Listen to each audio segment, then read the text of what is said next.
하나님의 귀한 말씀은 신약성경 누가복음 5장 12절에서 16절까지 26절까지 쭉 쓰셨나요? 26절까지 쭉 쓰셨으면 같이 읽겠습니다. 같이 보겠습니다. 예수께서 한 동네에 계실 때 온몸에 나병 들린 사람이 있어 예수를 보고 엎드려 구하여 이르되 주여 원하시면 나를 깨끗하게 하실 수 있나이다 하니 예수께서 손을 내밀어 그에게 대시며 이르시되 내가 원하노니 깨끗함을 받으라 하신대 나병이 곧 떠나니라. 예수께서 그를 경고하시되 아무에게도 이르지 말라. 가서 제사장에게 내 몸을 보이고 또 내가 깨끗하게 됨으로 인하여 모세가 명한 대로 예물을 드려 그들에게 입증하라 하셨더니 예수의 소문이 더욱 퍼지매 수많은 무리가 말씀도 듣고 자기 병도 고침을 받고자 하여 모여오되 예수는 물러가사 한적한 곳에서 기도하시니라. 하루는 가르치실 때 갈릴리의 각 마을과 유대와 예루살렘에서 온 바리새인과 율법 교사들이 앉았는데 병을 고치는 주의 능력이 예수와 함께 하더라. 한 중풍병자를 사람들이 침상에 메고 와서 예수 앞에 들여놓고자 하였으나 무리 때문에 메고 들어갈 길을 얻지 못한지라. 지붕에 올라가 기아를 벗기고 병자를 침상채 무리 가운데로 예수 앞에 달아내리니 예수께서 그들의 믿음을 보시고 이르시되 이 사람아 내 제사함을 받았느니라 하시니 서기관과 바리새인들이 생각하여 이르되 이 신성 모독하는 자가 누구냐 오직 하나님 외에 누가 능히 죄를 사하겠느냐. 예수께서 그 생각을 아시고 대답하여 이르시되 너희 마음에 무슨 생각을 하느냐. 내 제사함을 받았느니라 하는 말과 일어나 걸어가라 하는 말이 어느 것이 쉽겠느냐.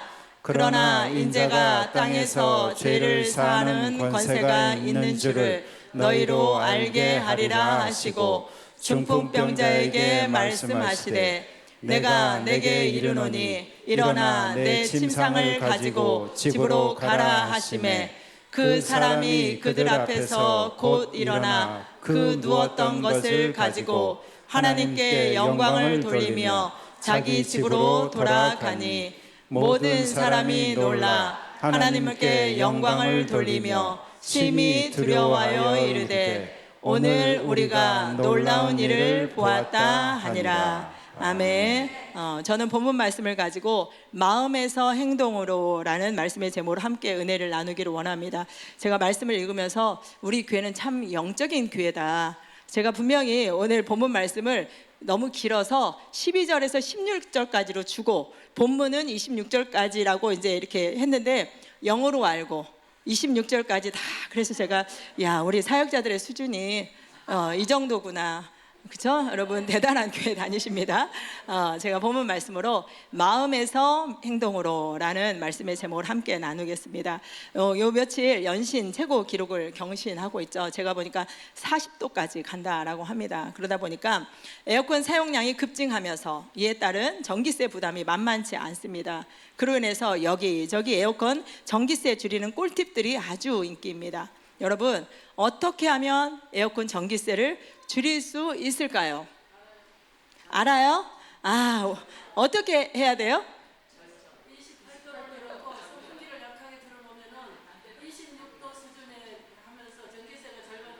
여러분 잘 들으셨죠? 28도로 놓고 선풍기를 같이 쓰면 26도로 내려온대요. 할렐루야. 저는 또 다른 아주 특급 방법, 그것도 전기세를 많이 낮출 수 있잖아요. 제가 진짜 낮출 수 있는 특급 방법. 교회 오면 할렐루야. 그래요. 교회 오면 시원하죠. 자, 에어컨 끄세요. 시원하니까 교회 오면 교회 와도 좋아요. 근데 제가 더 아주 특급 방법 하나 알려드리겠습니다. 그 방법이 뭐냐면 바로 상상력입니다. 이거 무슨 분위기예요?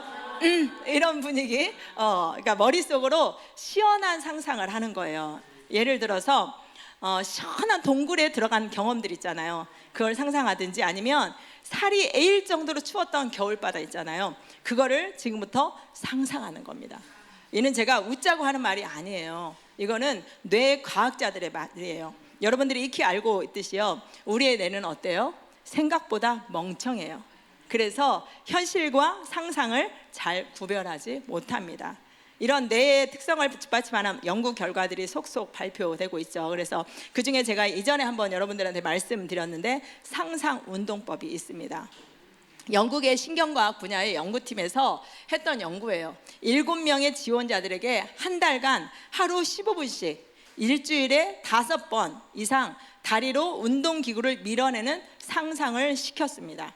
이때 근육이 50번 이상 수축되는 느낌, 나는 그 느낌이 뭔지는 모르겠는데 아무튼 근육이 50번 이상 수축되는 그 느낌도 떠올려 보라고 했습니다. 물론 실제 운동 하나도 하지 않았습니다. 오직 상상만 했습니다. 어떤 결과가 나왔을까요? 참가자들의 근력이 평균 8% 이상 좋아졌습니다. 한 여성은요, 근력이 이전보다 33%가 개선되었다고 합니다. 그러니까 자, 시원한 상상만으로도 충분히 에어컨 사용량 줄일 수 있습니까? 없습니까? 자, 어떻게 지금부터 우리 한번 실험해 볼까요? 자, 에어컨 끄고 상상 한번 해볼까요? 사실 대부분은요, 그깟 상상만으로 어떻게 시원해질 수 있냐라고 하면서 제 말을 믿지 않을 겁니다. 물론 말로는 믿는다고 하실 겁니다. 아니, 물론 뭐 실제로 믿는 분들도 계십니다. 문제는 뭡니까? 이 믿는 말을 자신에게는 적용하려고 하지 않습니다. 그래서 우선 더우면 어때요? 에어컨 리모컨부터 찾습니다. 이것을 엄밀하게 말하면 뭐예요? 믿는다라고 할 수 없겠죠. 사실 이러한 것들은 믿느냐 믿지 않느냐 그렇게 중요하지 않아요. 일례로 더우면 어떻게 해요? 그냥 에어컨 빵빵 떼면 됩니다. 그리고 전기세 쿨하게 내면 돼요. 그래봤자 2달이잖아요. 근데 진짜 문제는 뭡니까? 신앙생활이라는 거죠. 신앙생활도 이런 식으로 하는 분들이 있다라는 거예요. 즉 믿는다고 하면서 실제 삶의 자리에서는 믿음보다는 내가 알고 있는 어떤 방법, 경험을 앞세우며 산다라는 겁니다. 그로 인해서 하나님을 조금밖에 누리지 못하고 삽니다. 하나님만 제대로 알아도 전혀 다른 인생을 사는데도 말입니다. 오늘 마지막 찬양의 가사가 여러분 뭔지 아십니까? 처음 듣는 거죠. 하나님을 만나면 끝난 것이다. 제가 이 제목을 듣고요, 제가 알고 있는 찬양 제목 중에서 이렇게 직관적인 찬양 제목은 처음이에요. 이제 혁재가 찬양을 항상 이제 준비할 때 본문을 같이 묵상을 해요. 묵상을 하고 찬양을 이렇게 선택을 하는데, 엄마 어떤 부분을 이번에 이렇게 다룰 거야? 라고 얘기를 하더라고요. 그래서 이제 이렇게 했더니 찬양은 무슨 생각 뭐 해? 그래서 아직 찬양까지는 생각 안 했어. 그랬더니 내가 들려줄게 하고는 이 찬양을 들려주는데 살짝 마음이 거시기 했어요. 저도 이렇게 막 그렇게 직관적인 거 별로 좋아하지 않거든요. 좀 생각을 하는 찬양이 좋지 막 직관적으로. 근데 묵상하면 묵상할수록 이 찬양만큼 하나님에 대해 말해주는 찬양도 참 드물다라는 생각이 들었습니다. 이 찬양의 가사처럼 모든 것이 끝났다고 하는 상황에서도 어때요? 하나님만 만나면 전혀 문제 없습니다. 하나님이 해결하지 못할 문제가 없고 하나님이 회복하실 못할 상황도 없기 때문입니다. 이는 이후에 우리가 살펴보면 알겠지만 오늘 본문을 통해서도 알 수 있습니다. 문제는 우리가 이 하나님을 어떻게 누리고 있냐라는 거예요. 이 하나님을 어떻게 누릴 수 있냐라는 거예요. 더 정확하게 말하면 이런 하나님의 도우심을 우리가 어떻게 경험할 수 있냐라는 겁니다. 이에 오늘은요, 본문 말씀을 중심으로 우리가 하나님의 도우심을 경험할 수 있는, 경험하기 위해서 우리에게 요구되는 그 모습들을 우리가 함께 살펴보려고 합니다. 오늘은 본문을 좀 더 깊게 살펴보기 위해서 이번 주에 한 가지, 다음 주에 한 가지 이렇게 나눠서 우리가 이 말씀을 좀 살펴보려고 합니다. 그렇다면 우리가 하나님의 도우심을 경험하기 위해서 본문을 통해서 배울 수 있는, 본문을 통해서 우리에게 요구되는 모습, 그 한 가지는 무엇일까요? 우리 같이 한번 읽어보겠습니다.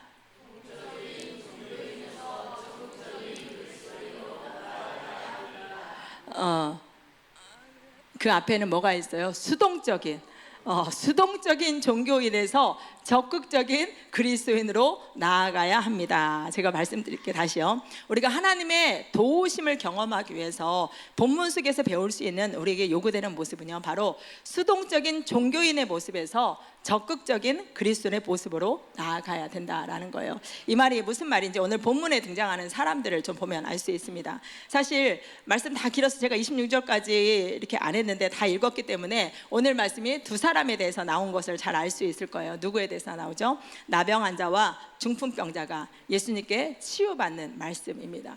그 당시 세계관에 의하면요, 병은 죄로 인해서 온다고 생각을 했어요. 즉 죄를 지었기 때문에 그 죄에 대한 징벌로 병에 걸렸다라는 거예요. 그래서 요한복음 9장에서도 나면서부터 맹인된 자를 만나니까 제자들도 예수님께 뭐라고 얘기하죠? 2절처럼 예수님, 이 사람이 맹인이 된 게 본인의 죄 때문이에요? 아니면 부모 죄 때문이에요? 라고 묻잖아요. 이처럼 이들은 병과 죄를 늘 함께 연결해서 생각했습니다. 이러한 생각은 단순하게 주변 사람들만의 생각이 아니라 병에 걸린 사람도 마찬가지였습니다.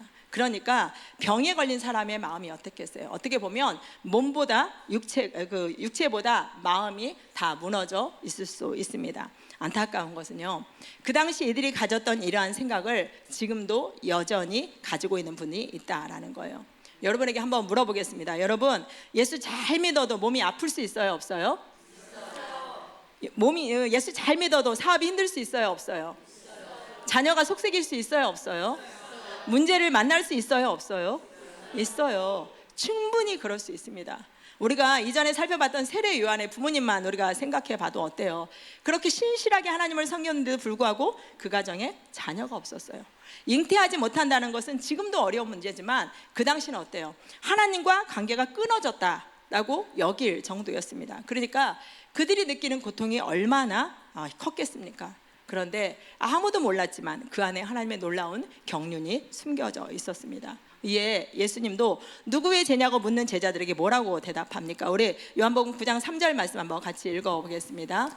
예수께서 대답하시되 이 사람이나 그 부모의 죄로 인한 것이 아니라 그에게서 하나님이 하시는 일을 나타내고자 하심이라. 아멘. 이처럼 오히려 하나님이 하신 일을 나타내기 위함이라고 합니다. 이에 우리가 문제를 만나고 어려움을 만난 자들을 향해서 내가 가지고 있는 성경의 몇 가지 지식을 가지고 함부로 판단하면 안 됩니다. 오히려 문제를 만난 자를 보면, 또 고난 중에 있는 자를 보면 어떻게 해야 돼요? 함께 아파하며 중보해야 됩니다. 스스로도 마찬가지예요. 우리가 오늘 드렸던 찬양의 가사처럼 모든 것이 다 끝났다고 하는 사람들의 소리에 귀 기울일 필요 없습니다.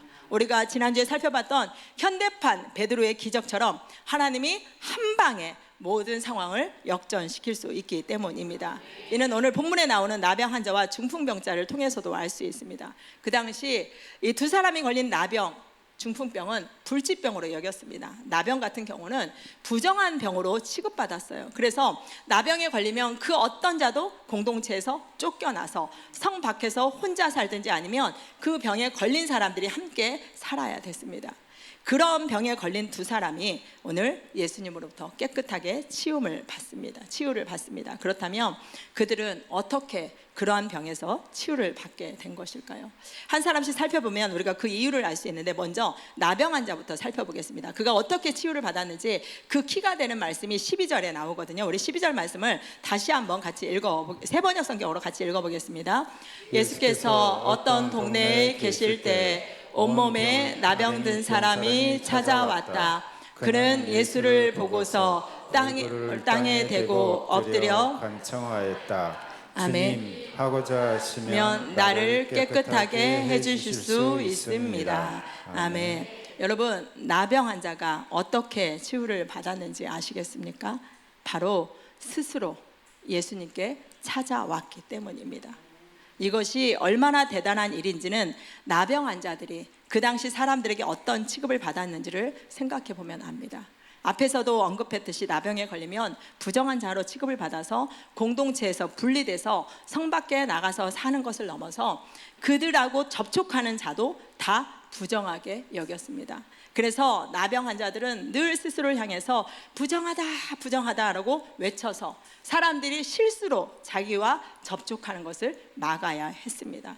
이런 그들이 누군가에게 먼저 다가간다라는 거 있을 수 없는 일입니다. 그러다가 돌에 맞아 죽어도 전혀 문제가 없습니다. 그런 그가 예수님께 나온 것입니다. 병 고침은 고사하고 돌에 맞아 죽을 수도 있는데 말입니다. 이것을 통해서도 알 수 있듯이 나병 환자가 예수님께 나왔다는 것은 생명을 걸었다라는 겁니다. 그렇다면 그가 생명을 걸면서까지 예수님께 나온 이유가 무엇입니까? 주님이라면 자신의 병을 충분히 고칠 수 있다라는 절대적인 믿음 때문입니다. 이는 12절의 하반절에 그의 고백을 통해서도 알 수 있죠. 뭐라고 얘기합니까? 주님만 원하시면, 주님만 원하시면, 내가 보여지는 상황이 아무리 암담해도 사람들이 다 끝났다라고 할지라도 주님만 원하시면 나를 깨끗하게 하실 수 있습니다 라고 고백합니다. 얼마나 귀한 믿음입니까? 이처럼 나병 환자는 주님이면 된다는 절대적인 믿음을 가지고 생명을 걸고 적극적으로 주님 앞에 나왔던 것입니다.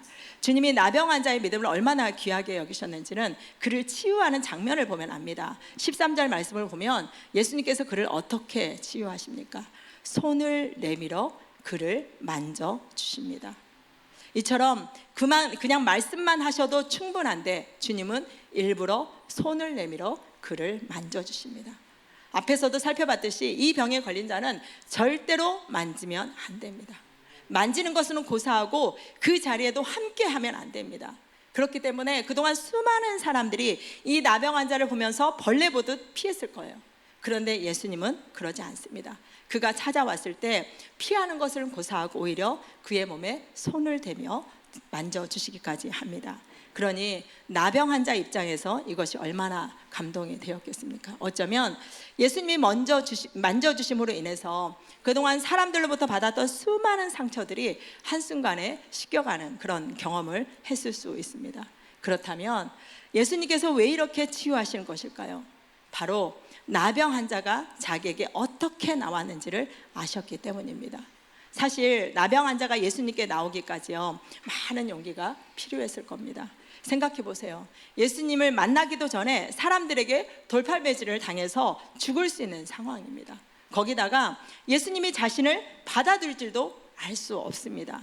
그러니 예수님께 나오기까지 그가 얼마나 갈등하고 고민했겠습니까? 얼마나 많은 용기를 냈겠습니까? 그가 그 모든 위협 속에서도 용기를 내어 적극적으로 예수님께 나아갔던 것입니다. 예수님만이 자신을 고칠 수 있다라는 절대적인 믿음을 가지고 말입니다. 예수님께 나가야 나의 인생에 진정한 소망이 있다라는 절대적인 믿음을 가지고 예수님께 나아갔던 것입니다. 예수님께서 그의 그런 마음을 보시고 그의 마음의 중심을 보시고 단순하게 몸만 굳혀주시는 게 아니라 손을 대서 그의 마음의 상처까지도 어루만져 주셨던 것입니다. 사랑하는 여러분, 나병 환자를 보면서 우리는 어떤 마음으로 주님 앞에 나오는지를 깊이 돌아볼 수 있기를 바랍니다. 여러분, 어떤 마음으로 오늘 나오셨습니까? 야, 오늘 예배 드리고 휴가 간다? 할렐루야. 그런 가정에 딱 두 가정이 있어요. 아주 행복할 거예요. 그렇죠? 아, 오늘만 예배 잘 드리고 가면 휴가다, 기쁘다, 이런 마음으로 오셨을 수도 있습니다. 여러분, 어떤 마음으로 주님 앞에 나왔습니까? 어떤 경우에도요, 주님 앞에 나오는 것이 너무나 익숙해져서 무덤덤해지면 안 됩니다. 기대도 갈망도 떨림도 없이 그냥 나오시면 안 됩니다. 신앙생활이 이런 상태에 이르면 절대로 안 됩니다. 가끔 오랫동안 신앙생활을 하다 보면 그럴 수 있지 않습니까? 라고 하는 분들이 계시는데요, 그분들이 그렇게 말하는 것은 신앙의 신비를 모르기 때문에 그래요. 이는 내가 우리 성도님들에게 한번 여쭤봐도 알 수 있는데, 우리 성도님들이 대부분 이 자리에 계신 분들이 신앙 연수가 적어도 3자리 정도는 되잖아요. 여기서 제일 오래되신 분이 누구예요? 누가 제일 오래되셨어요? 아, 우리 장로님, 장로님이 제일 오래되셨구나. 자, 장로님, 신앙생활이 무덤덤하지요? 아니요. 우리 백명 권사님, 신앙생활 무덤덤하지요? 남편도 속색이고 이러면 막 이럴 수 있죠. 빨리 와야 되는데 속색여도 행복합니까? 여러분, 이것이요, 신앙 안에서 경험할 수 있는 신비예요. 사실 결혼 생활만 생각해 봐도요, 한 30년 살면 어때요? 무덤덤해져요. 물론 여기서 말하는 무덤덤은 나쁜 의미의 무덤덤이 아니에요. 서로에 대한 신뢰 안에서 오는 무덤덤입니다. 제가 무덤덤 하다니까 저 부부관계 문제 있어? 라고 생각하시면 안 돼요. 가끔 결혼 생활이 한 30년 정도 됐는데도 불구하고 여전히 가슴이 뛴다고 하시는 분들이 계세요. 그런 분들은 어떻게 해야 되냐면 병원 가서 심장 초음파 해봐야 돼요. 절대로 정상이 아니에요. 제가 한 권사님에게 재밌는 이야기를 들었어요. 아이가 둘이어서 셋이 되는 순간에 남편하고 서로 굉장히 건강을 극진하게, 아프면 막 갖다 비타민도 넣어주고 이런 극진한 관계가 됐대요. 이유가 뭔지 아세요? 누군가가 아프면 혼자서 3명을 봐야 되잖아요. 그러니까 우리는 전우회로 함께 가야 된다. 그러니까 절대로 아프면 안 된다. 그래서 아프면 주물러 주고 약 사주고 병원 데리고 가고. 여러분, 이게 찐부부예요. 이처럼요, 부부는요 오래 하면 무덤됨 해줄 수 있어요. 그런데 신앙생활은 그렇지 않아요. 이게 신앙의 신비입니다. 제가 우리 성도님들 보면서 참 감사한 것이요, 우리 교회는 그런 분들이 거의 없어요. 거의 없다라는 건 뭐예요? 딱 2분은 있다라는 거죠. 그러니까 완벽하게 없어요라고 제가 또 거짓말을 못하죠. 한 2분은 있는 것 같아요. 제가 이렇게 자신 있게 말하는 이유가 뭐냐면 바로 우리 성도님들이 주일 식사를 준비하는 모습을 보면서 제가 그걸 참 많이 느껴요. 우리가 농담으로 우리 교회는 먹는 게 찐이다, 말씀집이 아니라 밥집이다, 그걸로 소문나겠다 할 정도로 정말 먹는 게 찐이에요. 그런데 사실 식사 준비가 그렇게 간단합니까? 결코 그렇지 않죠. 요즘에는 날씨까지 더워서 지금 저쪽 주방을 한번 들어가 보세요. 한증막이 필요하신 분들은 바로 들어가시면 땀 푹 흘리고 여기가 시원하게 느껴질 거예요. 그런데도 누구 하나 불평이 없어요. 불평은커녕요, 제가 여름엔 제발 대충 먹읍시다, 우리 그냥 비빔밥으로 열무 비빔밥 열무 많이 담가놨으니까 그냥 그걸로 대충 먹읍시다 해도 어느 구역 하나 대충이 없어요. 정말 마음을 다해서 준비하시죠. 제가 알기로 식사 준비를 위해서 재정도 굉장히 개인적으로 엄청나게 헌신해요. 우리 여전도 1 회장님이 제발 7만 원 넘어가면 안 됩니다 해도 소용없어요. 그냥 제가 보니까 엊그저께도 오늘도 이 삼계탕이 40마리가 닭이 40마리가 올 때 제가 의아했습니다. 제가 알기로 그러는데도 불구하고요, 누구 하나 생색을 내지 않아요. 제가 이임성 권사님이 식사 목사하실 때 이제 어르신들이 식사 보면 제가 아유 어떻게 힘들어요 그러면 권사님 늘 하시는 말씀이 있어요. 목사님 너무 좋아요, 이렇게 할 수 있어서 너무 감사해요. 제가 그 말씀을 들을 때마다 얼마나 감동이 되는지 몰라요. 사랑하는 여러분, 이 마음을 우리가 끝까지 놓치지 않았으면 좋겠습니다. 주님은요, 나병 환자가 어떤 마음으로 주님께 왔는지 다 아신 것처럼 우리가 어떤 마음으로 예배하고 우리가 어떤 마음으로 섬기는지 다 아십니다. 이왕이면 하나님이 받으시고 우리에게 복이 되는 예배를 드렸으면 좋겠습니다. 이왕이면 하나님이 받으시고 우리에게는 복이 되는 그런 섬김이 되었으면 좋겠습니다. 주님은 우리가 어떤 마음으로 예배하는지 어떤 마음으로 섬기는지 다 아시기 때문입니다. 이는 이후에 나오는 중풍병자를 메고 온 사람들을 통해서도 알 수 있죠. 중풍병자를 메고 온 사람들의 이야기는요, 우리가 익히 잘 알고 있어요. 그런데 제가 이번에 이 말씀을 보면서 많은 부분이 새롭게 보였어요. 먼저 중풍병자의 상태예요. 중풍병자의 상태가 어떻습니까? 18절 말씀을 보니까요, 침상에 눕힌 채로 데리고 올 정도였어요. 그러니까 정확하게는 알 수 없지만 생각보다 병이 꽤 오래되었던 거예요. 그러니까 병세도 아주 심각했을 수 있어요. 보통의 경우는요, 그 정도 상태가 되면 어떻습니까? 본인도 지치고 주변 사람들도 지칠 수 있어요. 그런데 이들은 그러지 않았어요. 이들의 마음이 혹시 이런 마음이 아니었을까 싶어요. 며칠 전에 사우디아라비아의 한 왕자가 향년 36세로 사망했다는 보도를 제가 들었습니다. 알고 보니까 2005년도에 영국의 런던 사관학교에 다니던 중에 교통사고를 당해서 심각한 뇌출혈을 겪고 혼수 상태에 빠진 거예요. 그 당시 나이가 16살이었대요. 그렇게 사고를 당하고 20년이 넘도록 인공호흡기를 달고 연명치료를 받았는데 끝내 회복하지 않았던 것입니다. 20년 동안 아버지 왕자가 병상을 지키고 간호를 했다라고 합니다.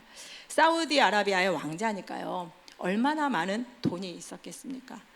당신이 하면 뭐든지 할 수 있었겠죠. 그런데 끝내 아들을 살릴 수 없었습니다. 제가 이 부분을 생각하면서 참 많은 생각이 들었습니다. 또한 20년 동안 그런 아들 곁을 지키면서 아버지의 마음이 얼마나 아팠을까라는 생각이 들었습니다. 사실 아들이 그 상태니까 주변의 사람들이 다 포기해야 된다고 하지 않았겠습니까? 그런데 아들이기에 포기할 수 없었습니다. 신랄 같은 희망까지 품으면서 포기하지 않았을 것입니다. 중풍병자를 메고 온 사람들의 마음도 이와 같았을 수 있습니다.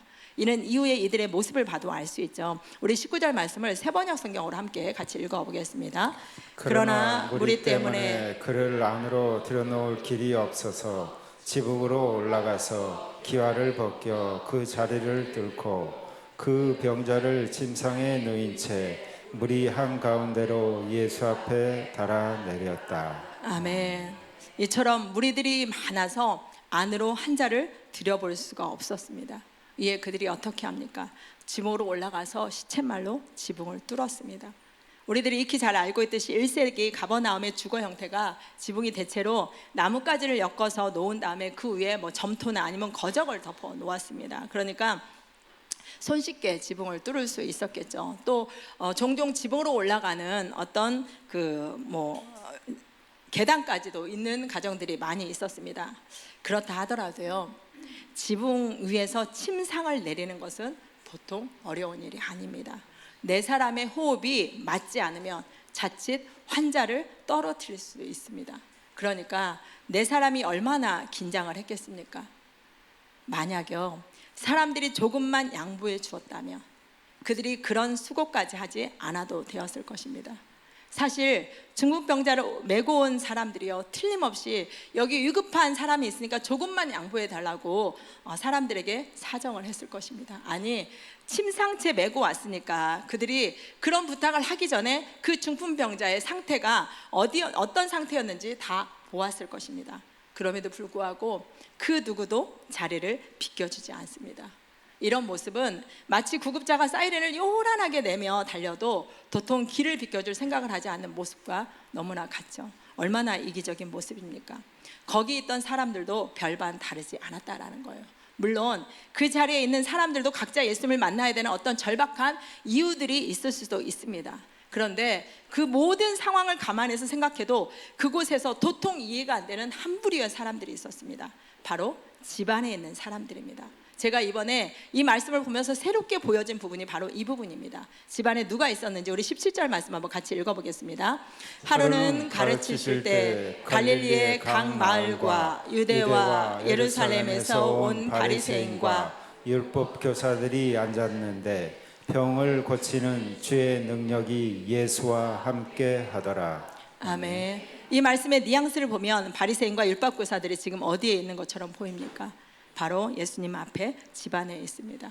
사실 중풍병자를 메고 온 이 이야기는요, 누가복음뿐만 아니라 마태복음에도 마가복음에도 나와요. 그런데 두 복음서에서는 이들에 대한 이 언급이 전혀 없어요. 이 말은 무슨 말이에요? 누가가 어떤 의도를 가지고 이 부분을 언급했다라는 거예요. 누가가 어떤 의도를 가지고 이 부분을 언급했을까요? 바로 이들의 행태를 꼬집기 위함입니다.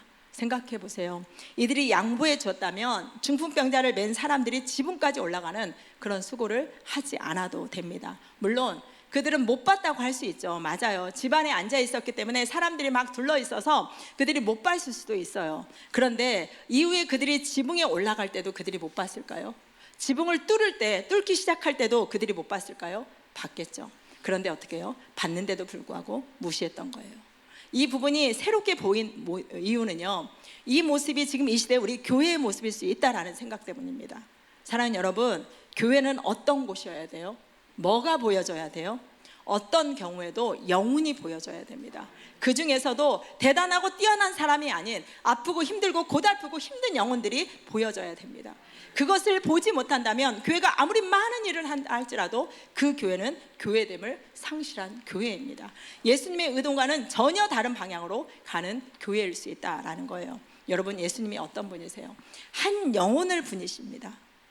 요한복음 우리 4장에 사마리아 여인을 찾아가는 모습을 통해서도 알 수 있죠.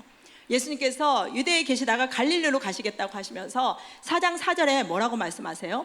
사마리아를 통과하겠다라고 말씀하세요.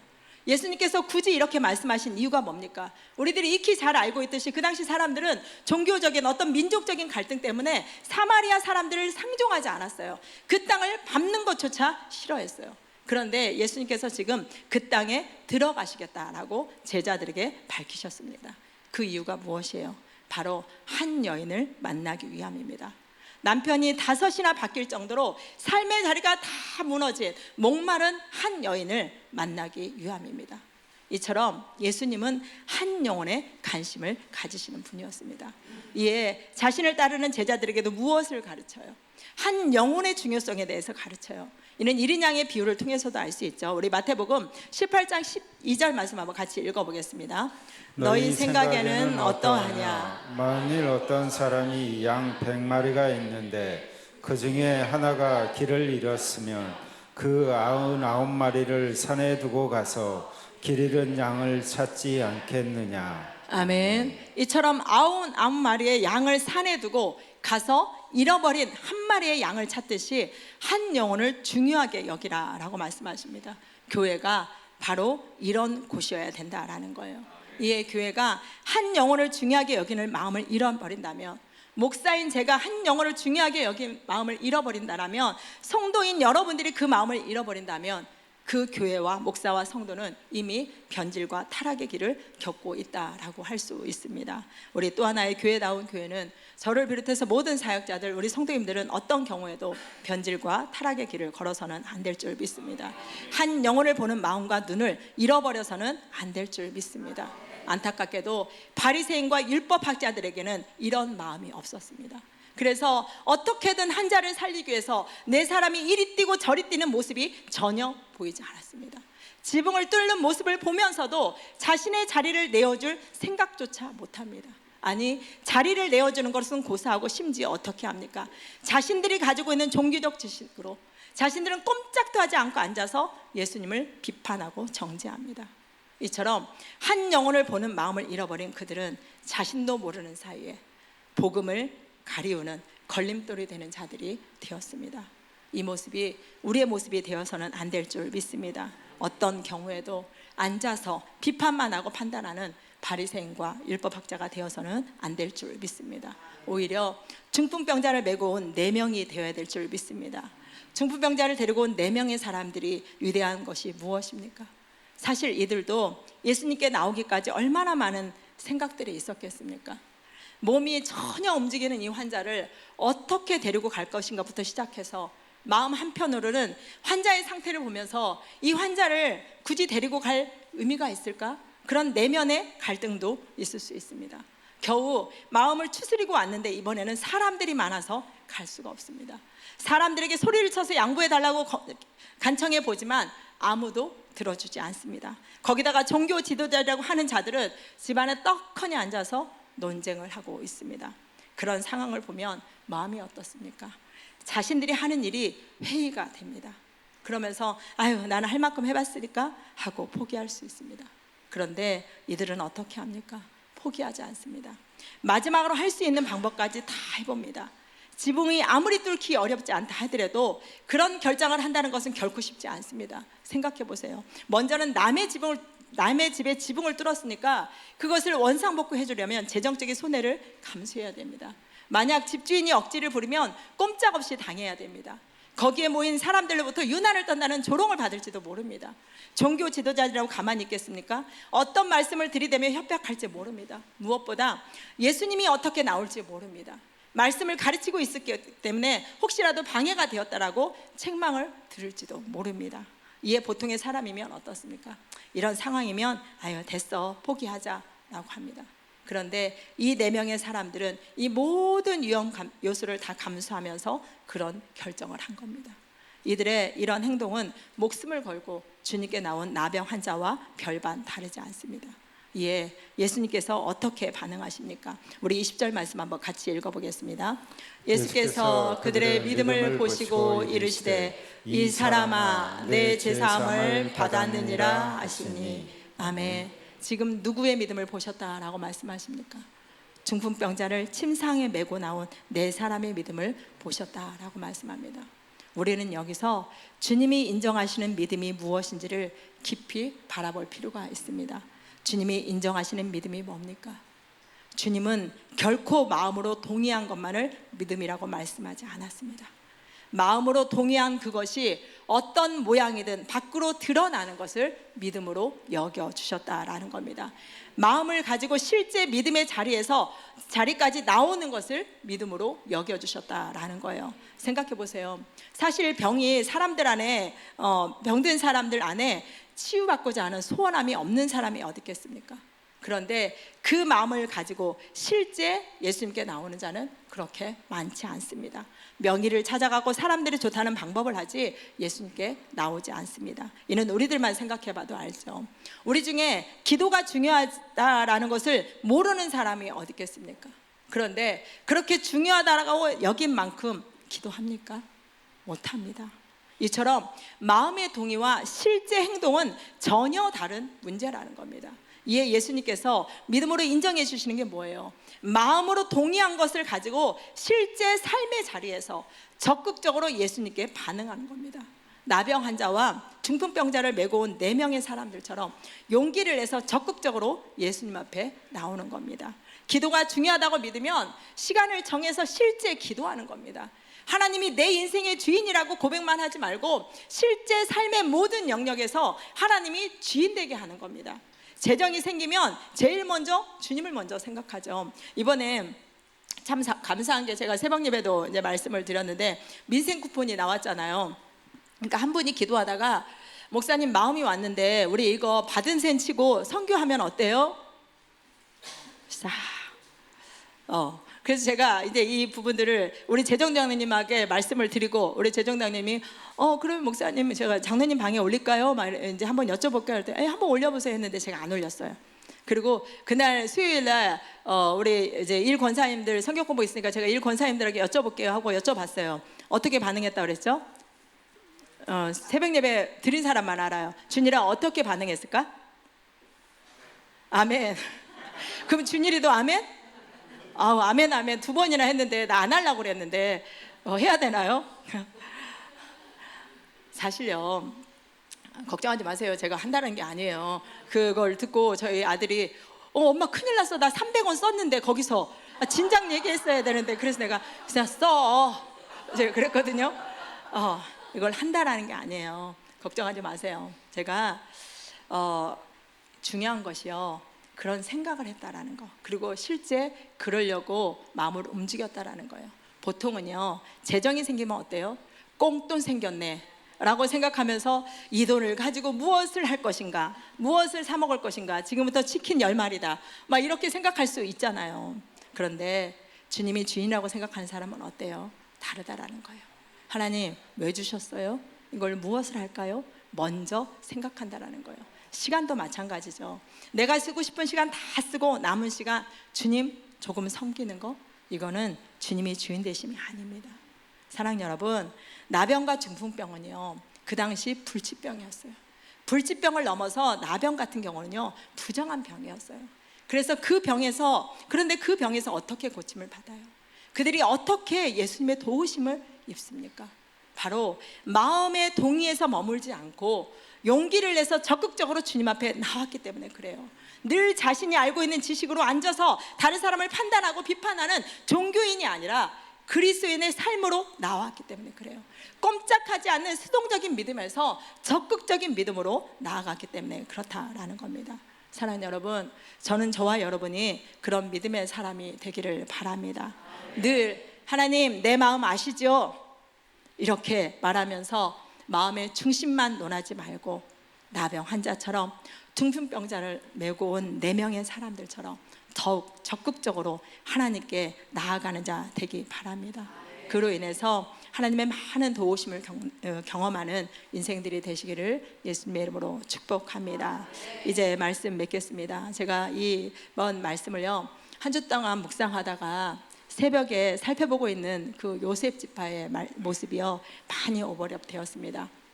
우리가 새벽에 살펴봤듯이요 요셉 지파가 땅을 분배받고 불평하잖아요. 하나님께서 우리에게 복을 많이 주셔서 우리가 큰 민족이 됐는데 그것에 비해서 우리가 분배받은 땅이 적다라고 불평했어요. 그러니까 여호수아가 뭐라고 합니까? 하나님께서 복 주셔서 큰 민족이 되었으니까 그래 그러면 그 힘 가지고 네가 가서 개척해봐 라고 얘기를 하죠. 그랬더니 요셉 지파가 이제는 뭐라고 얘기해요? 그 땅은 철병거가 있어서 어려워요 라고 얘기하잖아요. 이러한 요셉 지파의 모습과 오늘 본문에 나오는 나병 환자와 중풍병자를 메고 온 그 사람들의 모습이요, 너무나 비교가 되었습니다. 여러분, 핑계를 대려면 누가 더 될 수 있었을까요? 나병 환자와 중풍병자를 메고 온 사람들이에요. 앞에서 살펴봤듯이 수많은 이유와 핑계가 있잖아요. 그러니까 그걸 댈 수 있었다라는 거예요. 그런데 그들은 그러지 않아요. 그 모든 이유와 핑계를 뒤로하고 용기를 내서 자기가 지불해야 될 대가를 감수하면서 적극적으로 주님 앞에 나왔다라는 거예요. 물론 요셉 지파가 말한 것처럼 철병거가 있기 때문에 어려울 수 있어요. 그런데 그들은 이미 철병거를 무너뜨린 전적이 있잖아요. 더한 안악자손까지 다 무너뜨렸잖아요. 사실 가나안의 모든 정복 전쟁은 그들의 전술과 군사력 때문에 가능했던 싸움이 아니에요. 그들은 이미 그것을 다 알고 있어요. 그런데 마치 자신의 힘으로 했던 것처럼 철병거를 운운합니다. 그러니까 여호수아가 뭐라고 해요? 하나님이 능히 취하게 하실 거니까 가서 싸워 라고 얘기해요. 저는 이러한 요셉 지파를 묵상하면서요, 이 시대 수많은 그리스도인들이 이렇게 신앙생활을 하고 있다는 생각이 들었습니다. 늘 할 수 없는 조건들을 찾아 들이대면서 이것 때문에 안 되고 저것 때문에 안 된다고 하면서 늘 수동적으로 자리에만 앉아있는 자들이 생각보다 많다라는 거예요. 사랑하는 여러분, 혹시요 우리의 모습이 요셉 지파의 모습은 아닙니까? 늘 안 되는 조건만 들이대면서 어떤 죄가지불도 하지 않고 거저 취하라는 아니란 생각만 하고 있지는 않습니까? 아니면 집안에 앉아있는 바리새인과 서기관들처럼, 종교인들처럼 그렇게 신앙생활을 하고 있지는 않습니까? 사랑하는 여러분, 누가 주님의 도우심을 받을 수 있습니까? 바로 주님 앞에 나가지 못할 수많은 이유와 핑계거리가 있음에도 불구하고 나병 환자와 중풍병자를 맨 그 사람들처럼 그 모든 것을 뛰어넘어 적극적으로 주님 앞에 반응한 자입니다. 적극적으로 주님 앞에 서는 자입니다. 내가 감당해야 될 대가 지불을 기꺼이 감당하고 적극적으로 주님 앞에 서는 자입니다. 늘 마음의 중심만 운운하면서 늘 환경과 상황만 탓하면서 수동적으로 앉아있는 자가 아니라 적극적으로 주님 앞에 반응하는 자가 됩니다. 사랑 여러분, 우리의 모습이 요셉 지파의 모습이 아니기를 바랍니다. 수하게 정말 우리가 주님 앞에 나오지 못할 이유가 얼마나 많이 있습니까? 기도하지 못할 이유가 얼마나 많이 있습니까? 바쁘고 피곤하고 어렵고 힘들고 수많은 이유가 있습니다. 그런데 어떻게 해요? 기도하는 사람은 그 모든 것을 뛰어넘어서 기도합니다. 그리고 그 다음 하나님의 역사를 경험한다라는 것입니다. 사랑하는 여러분, 더 이상 우리가 늘 상황 탓하고 환경 탓해서 자리에 머무는 자가 아니라 나병 환자처럼 또 중풍병자를 메고 온 사람들처럼 어떤 것도 뛰어넘어 하나님 앞에 적극적으로 설 수 있는 저와 여러분 되기를 바랍니다. 그래서 우리의 모든 삶의 자리가 하나님이 마음껏 일하실 수밖에 없는 그런 삶의 자리 되기를 바랍니다. 우리 이 시간에 마지막 했던 찬양 있죠? 하나님을 만나면 끝난 것이다. 이 찬양 우리 믿음의 고백으로 하나님 앞에 올려드리며 우리의 믿음을 다시 한번 하나님 앞에 점검해보는 시간 가졌으면 좋겠습니다.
우리의 모든 문제는요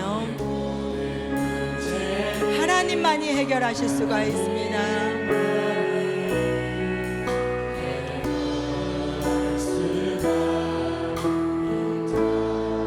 우리가 어떻게 해야 됩니까? 기도를 쉬지 마라 찬양을 멈추지 마라 하나님이 너를 주목하고 있다 예배에 집중하라 말씀을 붙잡아라 하나님을 만나면 끝난 것이 우리 처음부터 조금 빠르게 찬양합니다. 모든 것이 끝났다고.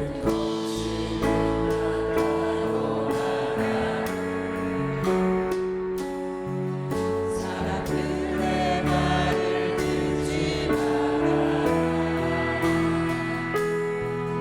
하나님은 아직도 너의 손 시선을 떼지 않았다 세상에서 답을 찾지 마라 사람들을 의지하지 마라 너의 모든 문제는 하나님만을 해결할 수다 기도를 쉬지 마라 찬양을 멈추지 마라 하나님이 너를 주목하고 있다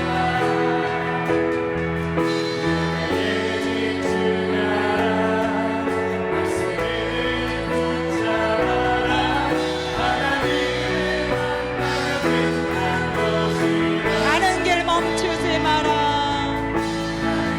멈추지 마라 돌아보지 마라 하나님이 너를 주목하고 있다 주의하지 마라 정말 포기하지 마라 하나님을 믿으며 끝 우리 기도는 쉬지 말라. 기도를 쉬지 마라 찬양을 멈추지 마라 하나님이 너를 주목하고 있다 예배에 집중하라 말씀을 붙잡아라 하나님을 만나면 끝난 가는 길 멈추지 마라. 길 멈추지 마라 돌아보지 마라 하나님이 너를 주목하고 있다 의심하지 마라 절대 포기하지 마라 하나님을 믿으며 끝난 것이 예수의 이름은 예수의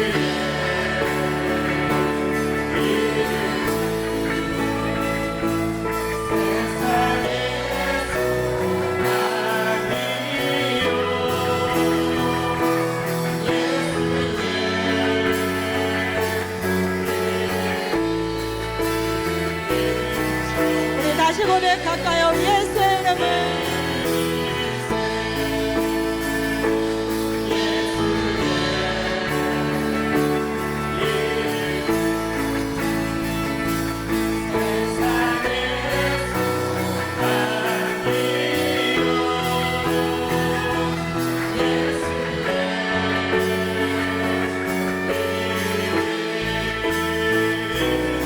우리 다시 한번 가는 길 멈추지 말라 고백합니다.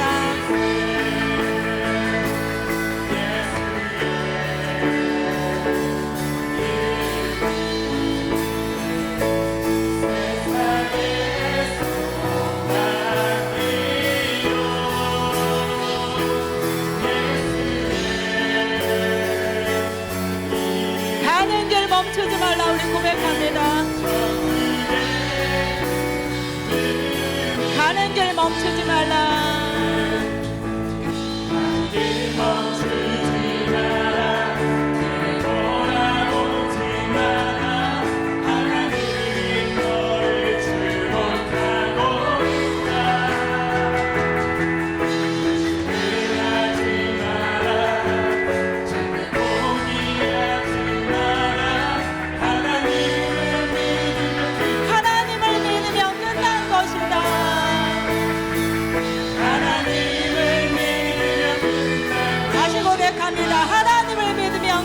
것이다. 하나님을 믿으면 끝난 것이다.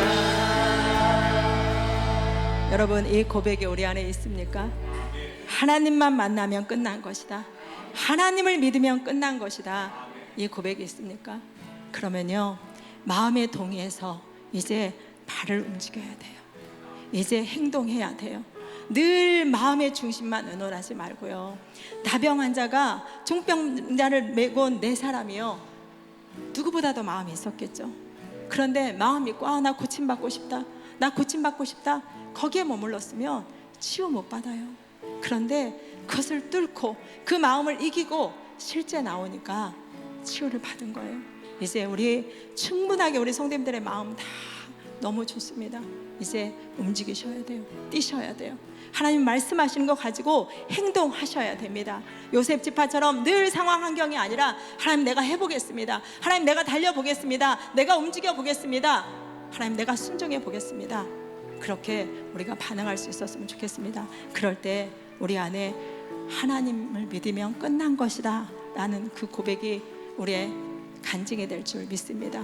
이 시간 우리 말씀 생각하시면서 혹시라도 아직 하나님 내가 늘 미적거리고 있다라면, 늘 장애문 아래 또 상황과 환경 안에 그것만 바라보며 하나님 내가 못합니다, 나는 못 움직입니다, 늘 마음만 가지고 있다라면 하나님 우리 안에 새로운 마음이 부어지게 하셔서 이제 우리에게 주신 것들을 우리가 적극적으로 취하고 늘 적극적으로 하나님 앞에 반응할 수 있는 우리들 될 수 있도록 도와달라고 이 시간 주여 한번 부르고 같이 통성으로 기도하며 나아가겠습니다. 주여, 하나님 감사합니다. 하나님 감사합니다.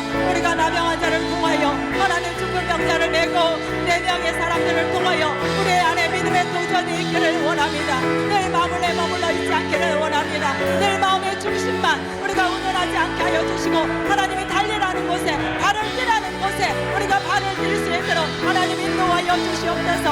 하나님 우리가 움직일 수 있도록 하나님 인도하여 주시옵소서. 적극적으로 하나님의 말씀에 우리가 반응할 수 있도록 하나님 인도하여 주시옵소서. 내가 기도해야 될 자리에 기도할 수 있게 하시고 내가 순종해야 될 부분들을 하나님 순종할 수 있도록 하나님 인도하여 주시옵소서. 우리 안에 하나님 결단할 수 있는 마음들이 있기를 원합니다. 늘 미적미적하고 하나님 그 자리에만 머물러 앉아 있다라면 우리가 다시 일어날 수 있도록 하나님 인도하여 주시옵소서. 늘 수동적인 삶의 모습이 우리 안에 있었다라면, 늘 앉아서 판단하고 하나님 비판하는 그 자리에만 머물러 있었다라면 이제 다리를 털고 일어나 적극적으로 믿음으로 하나님 앞에 반응하며 나아갈 수 있도록 하나님 인도하여 주시옵소서.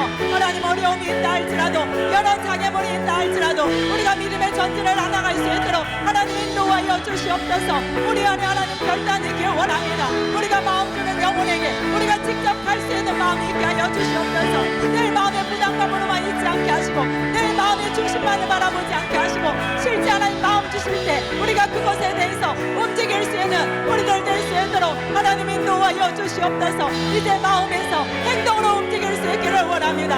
하나님의 마음 주시는 곳에 우리의 발을 움직일 수 있게 하시고 우리가 적극적으로 다시 일어설 수 있는 우리들 될 수 있도록 하나님 인도하여 주시옵소서. 우리 안에 나병 환자와 중풍병자를 하나님 메고 온 그 4명의 믿음이 우리 안에 있기를 원합니다. 하나님이면 됩니다. 하나님이면 반드시 내 인생 됩니다 라는 고백이 우리 안에 있어지게 하시고 그 믿음으로 하나님 전진할 수 있도록 하나님 인도하여 주시옵소서. 그 절대적인 믿음이 우리 안에 부어지게 하시고 그 믿음으로 하나님 우리의 삶의 모든 자리에 취할 수 있는 것들을 취할 수 있도록 하나님 인도하여 주시옵소서. 늘 하나님 마음의 갈등으로 끝나지 않기를 원합니다. 늘 머물러 있지 않기를 원합니다. 자리에만 앉아있지 않기를 원합니다. 우리가 움직여야 될 부분들 하나님 움직일 수 있도록 인도하여 주시옵소서. 우리가 발을 떼야 될 부분들 하나님 발을 뗄 수 있도록 하나님 인도하여 주시옵소서. 우리 안에 하나님 향한 절대적인 신뢰가 하나님 있을 수 있기를 원합니다. 그래서 나병 환자처럼 하나님 4명의 사람들처럼 그렇게 움직일 수 있는 우리들의 믿음이 될 수 있도록 하나님 인도하여 주시옵소서. 늘 마음에서 머무는 신앙 이제 하나님 우리의 삶의 자리로 발을 떼며 움직일 수 있기를 원합니다. 하나님의 주신 것들을 우리가 믿음으로 취할 수 있도록 움직일 수 있도록 하나님 인도하여 주시옵소서. 하나님 우리 가운데 새 마음이 부어질 수 있도록 하나님 인도하여 주시옵소서.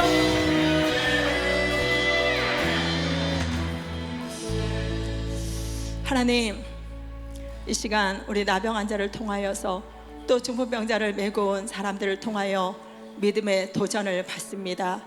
하나님, 늘 마음의 중심만 우리가 운운하지 않게 하시고, 내가 발을 떼야 될 부분들 떼게 하시고, 움직여야 될 부분들 움직일 수 있게 하여 주시옵소서. 우리 안에 늘 부담감이 있는 거, 하나님 이것 때문에 못하고 저것 때문에 못했다라면 이제 발을 떼서 움직일 수 있는 적극적인 마음들이 우리 안에 있어질 수 있기를 원합니다. 우리가 앉아있다 보면 하나님 비판하고 정죄하는 일밖에 하지 못합니다. 판단하는 일밖에 하지 못합니다. 내가 움직여야 하나님이 역사하십니다. 우리 안에 새 마음들이 부어질 수 있도록 인도하여 주시옵소서. 이제 마음에서 행동할 수 있도록 인도하여 주시옵소서. 우리 안에 하나님 부담감 주는 영혼들이 있습니까? 하나님 찾아갈 수 있게 하여 주시고, 또 우리 안에 하나님이 뭔가 갈등을 주십니까? 하나님 깨닫게 하시고 하나님 적극적으로 움직여 나갈 수 있는 우리들 되기 원합니다. 그러기 위해서 하나님, 나병 환자와 중풍병자를 메고 온 4명이 가졌던 그 하나님을 향한 절대적인 신뢰 우리 안에 있어야 됩니다. 하나님만 믿으면 끝난 것이다. 하나님만 만나면 끝난 것이다. 이 절대적인 믿음이 우리 안에 있게 하여 주시고, 그 믿음으로 우리의 삶의 자리에 취할 것들을 취할 수 있는 믿음의 행보들이 나타날 수 있도록 하나님 축복하여 주시옵소서. 감사합니다. 예수님의 이름으로 기도합니다. 아멘.